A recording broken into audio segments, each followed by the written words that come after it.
Hello there, Aquarius. Welcome to your reading. I've got some really interesting images that came through. So bear with me. First of all, so I see this warrior couple. They're wearing what looks like medieval style, I guess, armor. So one is a woman, the other one is a man. So I don't know if they're romantically involved, but they're kind of standing next to each other. The man, he has like a broadsword, one of those big swords that you have to hold with two hands, and the woman, she's got a smaller sword, and the other hand has like a shield, and they're surrounded by people that wants to, I guess, kill them. And then, there are two of them. Their backs are to each other. They're like trying to protect each other, but also fight off the people that have encircled them. So I see like 8 or 9 people circling around them.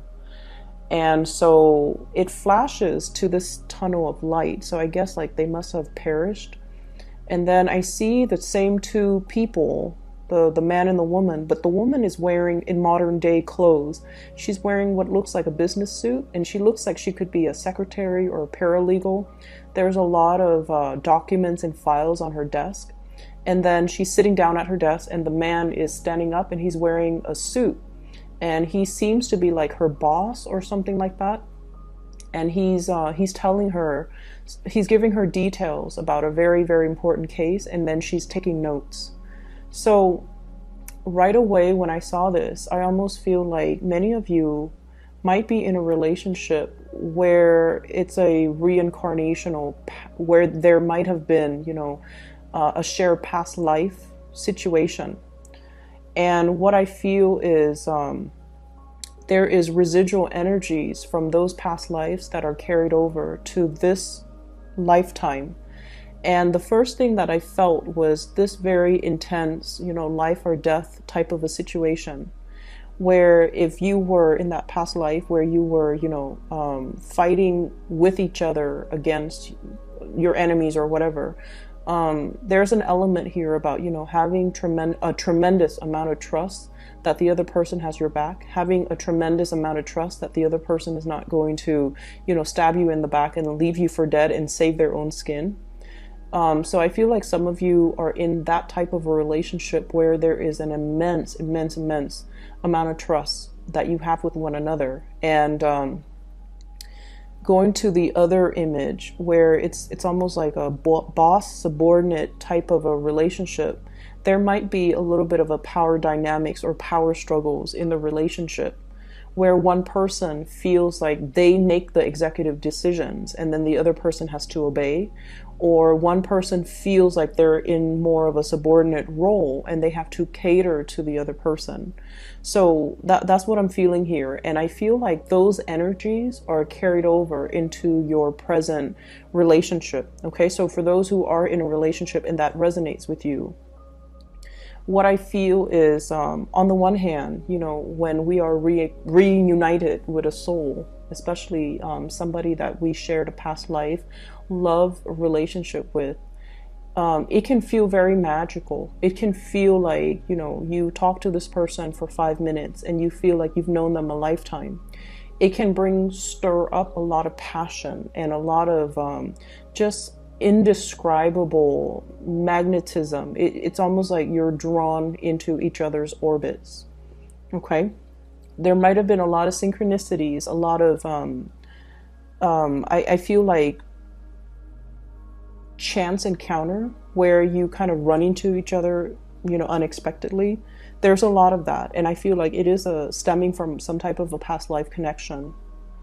I'm also seeing as well you both really inspire each other, because this past life energy is all about growth and expansion, and it's almost like there's so much trust involved in the relationship, where no matter what, you want the other person to do well, you want the other person to be happy, you want the other person to thrive, and you want the other person to survive, okay, to do well, to excel professionally.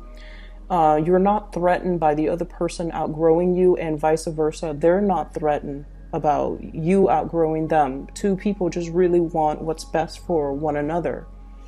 And whenever I see this sense of responsibility too, and it's coming up in this card. We have here the Two of Swords. Agreeing to disagree. Okay, this is like kind of like that stalemate. It's almost like that truce. Okay, we're not going to, aggravate each other. We're not going to continue to, argue over this. We can agree to disagree.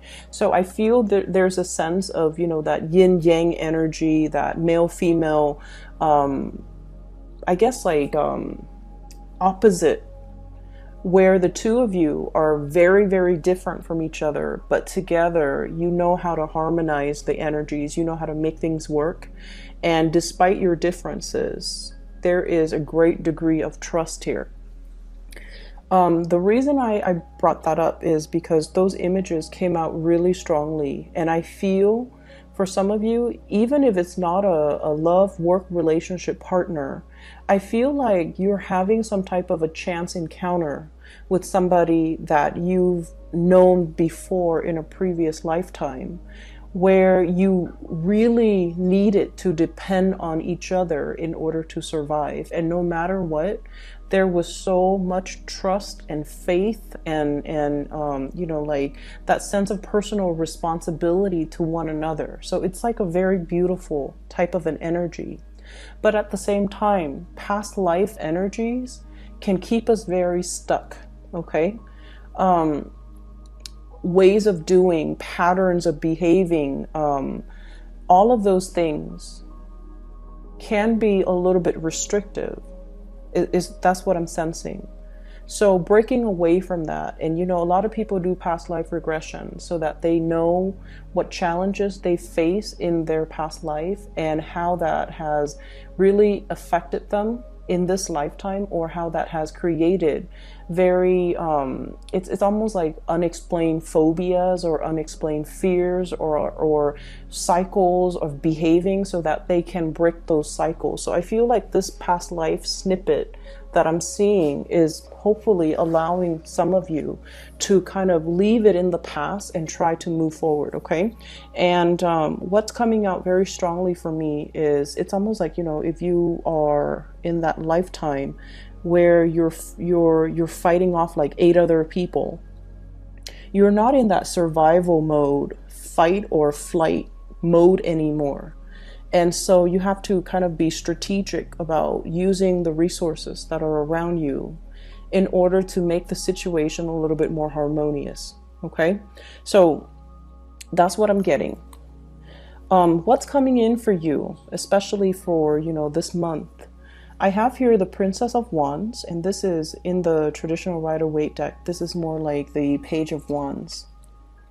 New passion, new energies, new drive and ambition, wanting to soar for the sun, wanting to show yourself as somebody who's capable and competent and, able to get work done. So I see you coming into this month very enthusiastic to get a lot of work done, to kind of show yourself, show your skills, and to, feel it's almost like embracing things, embracing new opportunities, not shying away from a challenge, wanting to take on even more responsibility so that you can learn, so that you can grow, so that you can expand.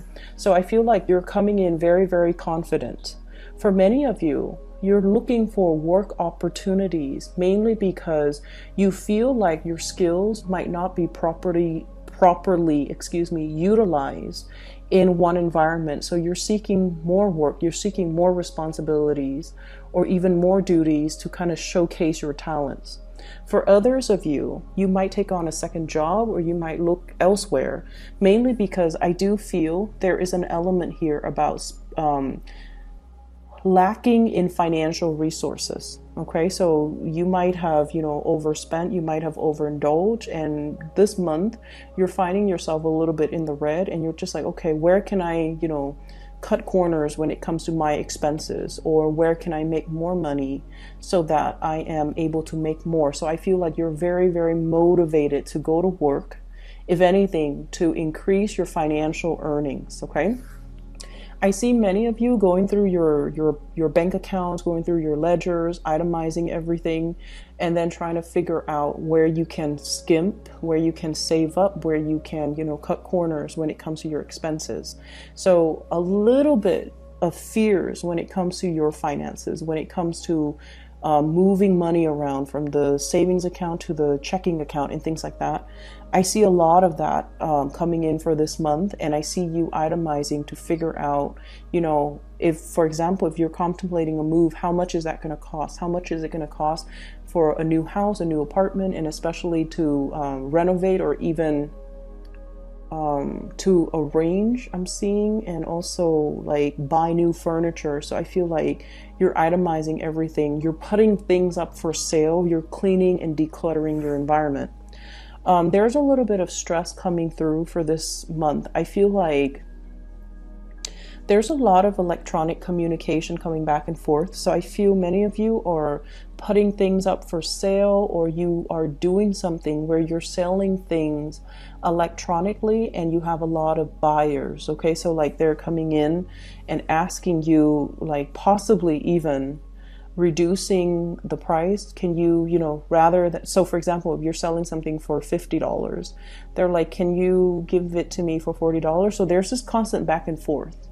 And I feel like you can, kind of put your foot down just to save yourself, the emotional anguish. Just put your foot down and say, oh, I'm sorry, whatever price I listed, that's the final price. I'm very sorry about that. So that's what I see. I feel like people are bargaining with you, but they're not doing it face to face. They're doing it through emails. And it just seems like it's a drawn out process. So they would ask you a question, and it's not until the next day that you respond to them. And then the next day they respond to you. So it feels like it drags on for more than a week when you just want to get these items out of your space. That's what I'm feeling here. So I see a lot of cleaning up, decluttering, which is good. I feel like it's going to put much needed, resources back in your pocket. So traveling light,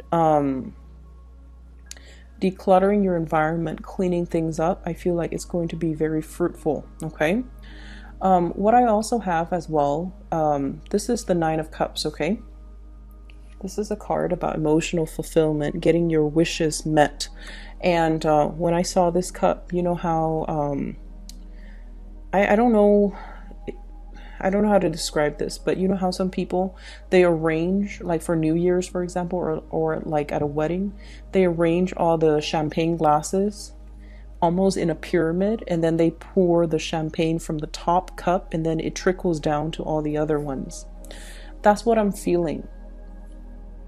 And Aquarius, one of the habits that you have is in order for you to feel completely happy, you feel like everything has to be perfect. Everything, like it's almost like I can only be happy if all of my ducks are in a row.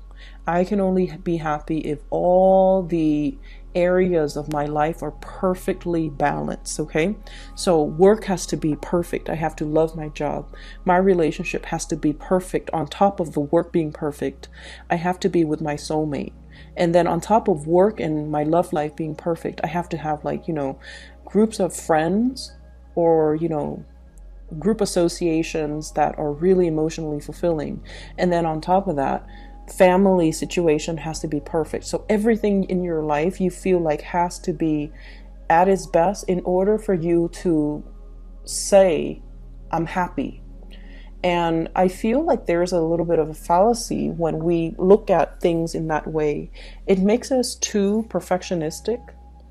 It's almost like putting a lot of unnecessary pressure on yourself to make sure that everything in your life is stable and perfect, and just, everything is in its place, rather than really enjoying the imperfections, and rather than just enjoying the moments of happiness as they come in.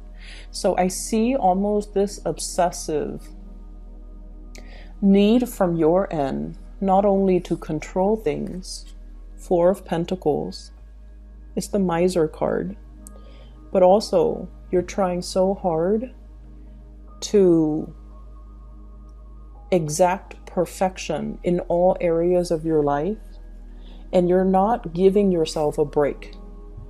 You're trying so hard to be everything to everybody, and you're not giving yourself the time to just be you. You're measuring, I guess, like your ideals of happiness as being, you know, this total state of completion where everything is neat and orderly and perfect. And you're putting a lot of unnecessary pressure on yourself.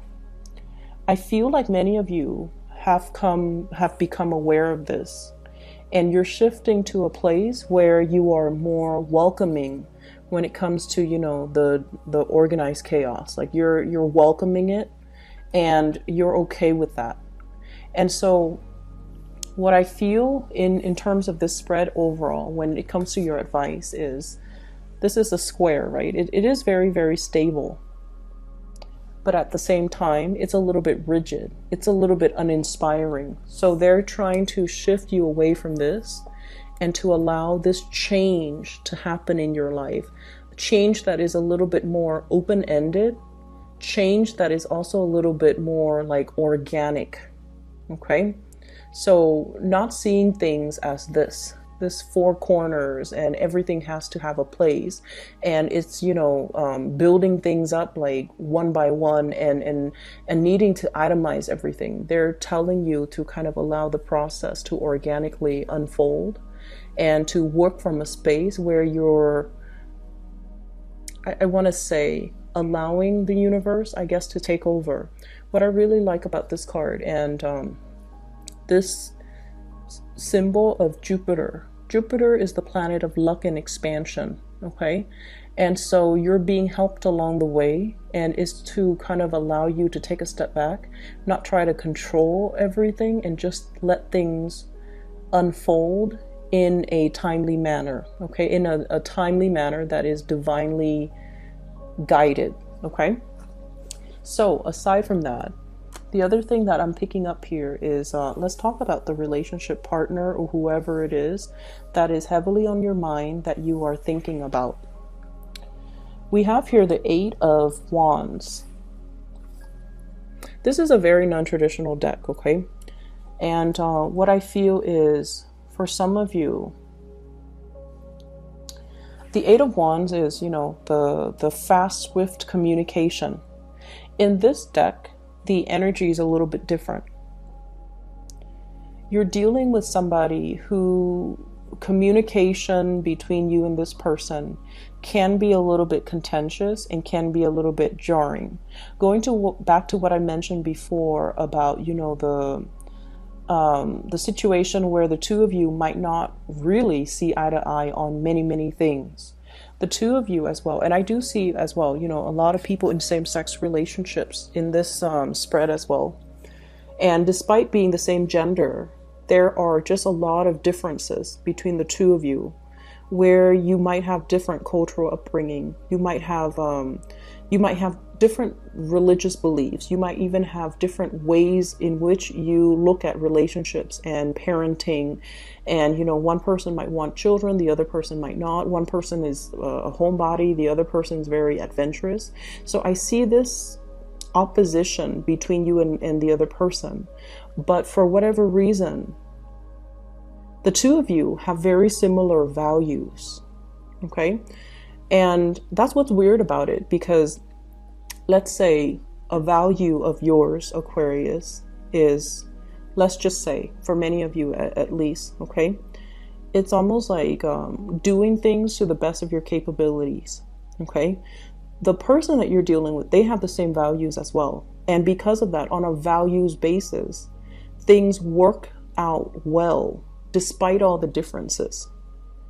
Okay, and then let's just say another value of yours is, you know, working really hard. Okay, so for example, if your boss gives you an assignment and they're like, I need this by the end of the day, even if you have to, you know, stay very late in order to get it done, once you tell somebody you're gonna get it done by the end of the day, you're gonna get it done. So even if you have to stay behind, you still will do it.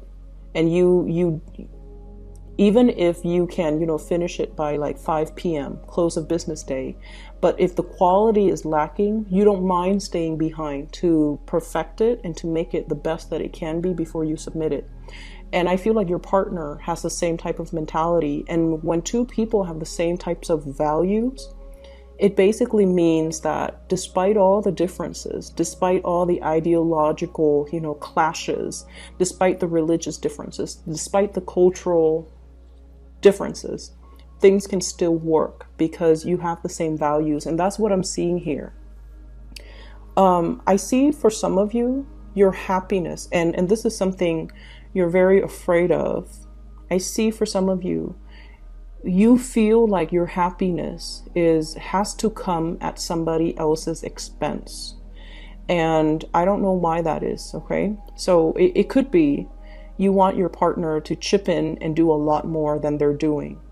But at the same time, you feel guilty about asking. It's almost like some of you are, once again, running yourself ragged, trying to be so perfect, trying to keep the house afloat, trying to keep your professional life moving, and trying to, keep the kids clean and fed and clothed and, put to bed.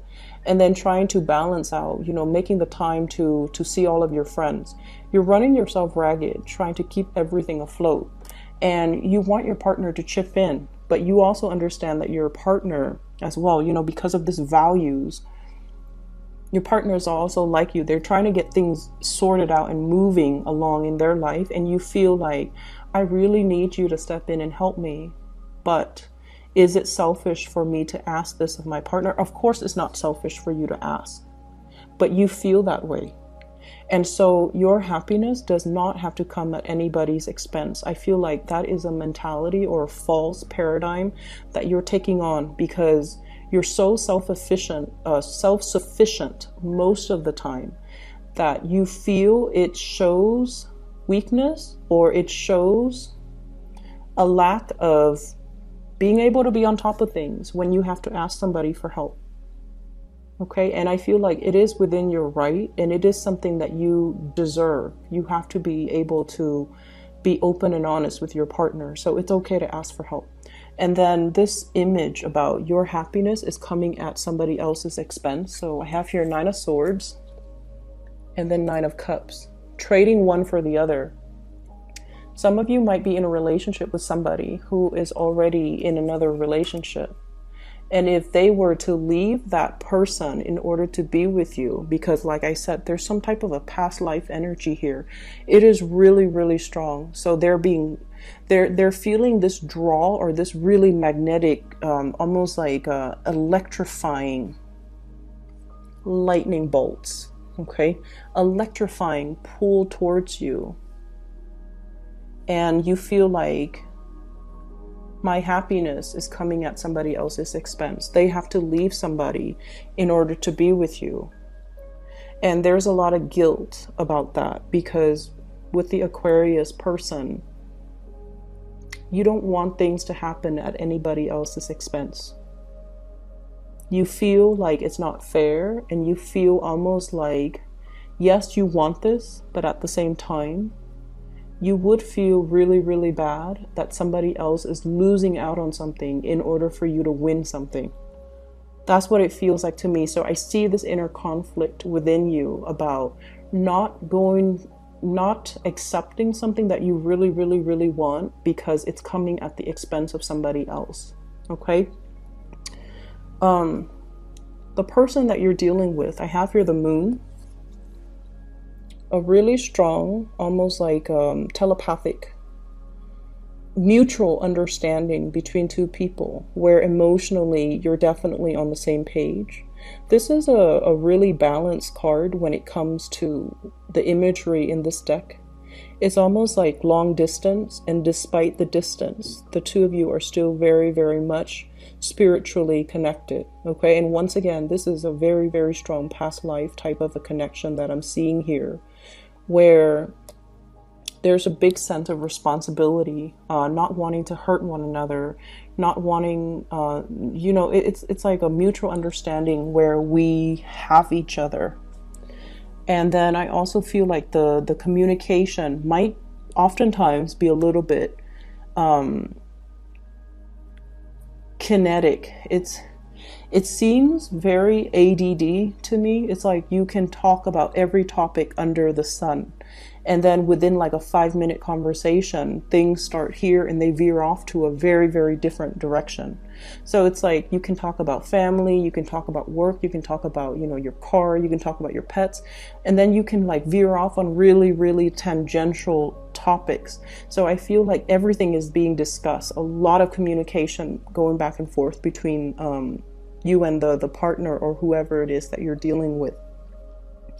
I'm also seeing as well, you're giving a lot more communication than they're giving back. And I feel like they might feel a little bit overloaded.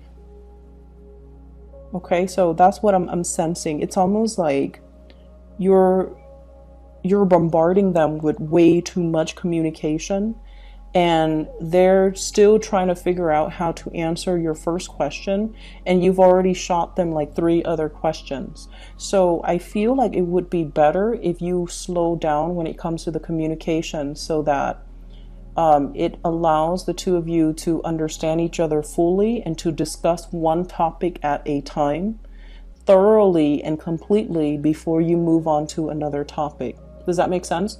So I feel like there's a lot of communication, but when it comes to substantial communication, I feel like you guys are just like scratching the surface, and you're not talking about things thoroughly enough in order to resolve, or in order to fully express or fully explore that topic before you completely move on. Okay, so slow down the communication a little bit, asking the other person more follow-up questions so that you understand where they're coming from, because I feel like they feel a little bit overwhelmed. They're like still trying to figure out the first part, and you're already 3, 4, 5 steps ahead of them, and I feel like they feel a little bit overwhelmed. Okay. Your partner is going through some major transformative changes in their love life as well.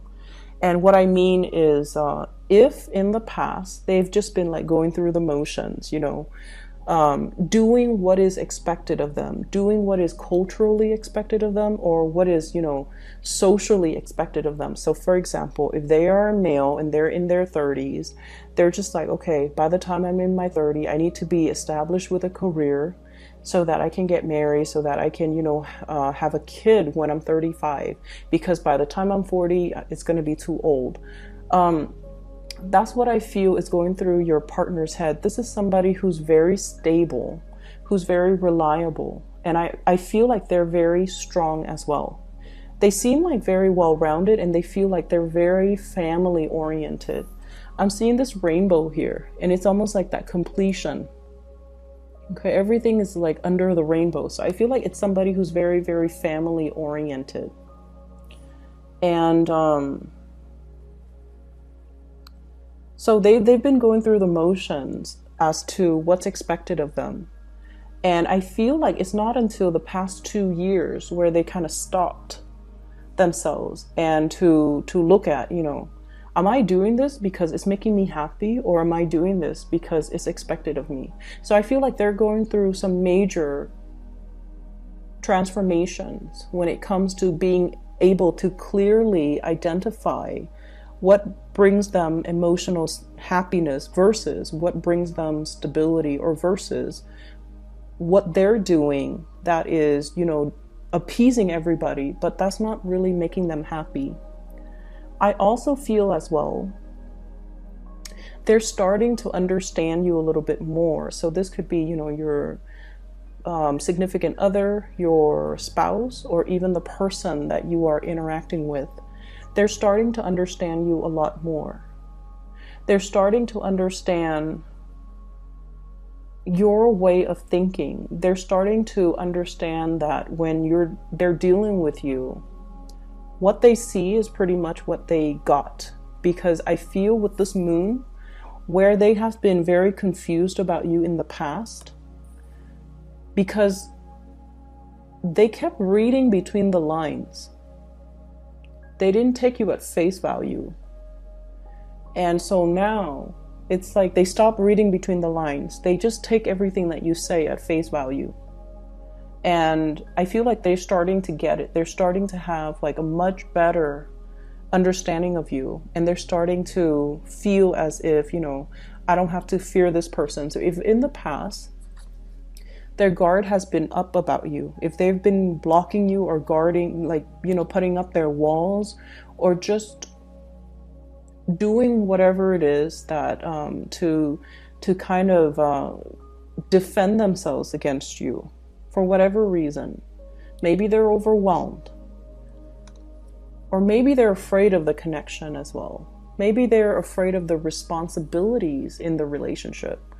They're putting their guard down. They're starting to understand you. They're starting to think like you, and they're starting to also I feel like, you know, you're bringing in awareness, or you're bringing a lot of ideas or ways of doing that they are welcoming. So I see them kind of absorbing your energy a little bit, which I feel is really good, because once they start doing that, Aquarius people are really hard to understand, but I feel like you have a partner or somebody here that is starting to really understand you, and they're kind of absorbing your energy, and that will allow them to understand you a lot more. Okay? So that's what I'm feeling here. There's going to be a lot of communication. There are a lot of changes that are happening in their lives. And then I also feel like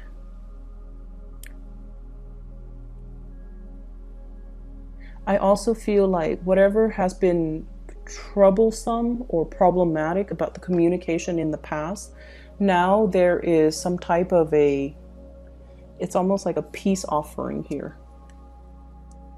A peace offering, okay? A stalemate. We don't have to fight. We can agree to disagree. But I feel like they're taking more of your energy with the suit of swords, and they're starting to understand you. Moving forward for this month at least, I feel like you have to be easier on yourself. I feel like you need to kind of embrace new opportunities and new energies, especially when it comes to, you know, fun, socializing, and just, you know, going out. I feel for many of you, don't keep yourself cooped up in the house out of fear of, you know, seasonal depression. Get yourself a lot more physically active, okay? So I'm going to leave it at that, Aquarius. I hope the reading is helpful for you guys. I do wish you the best, okay? Take care. Oh, and one last thing.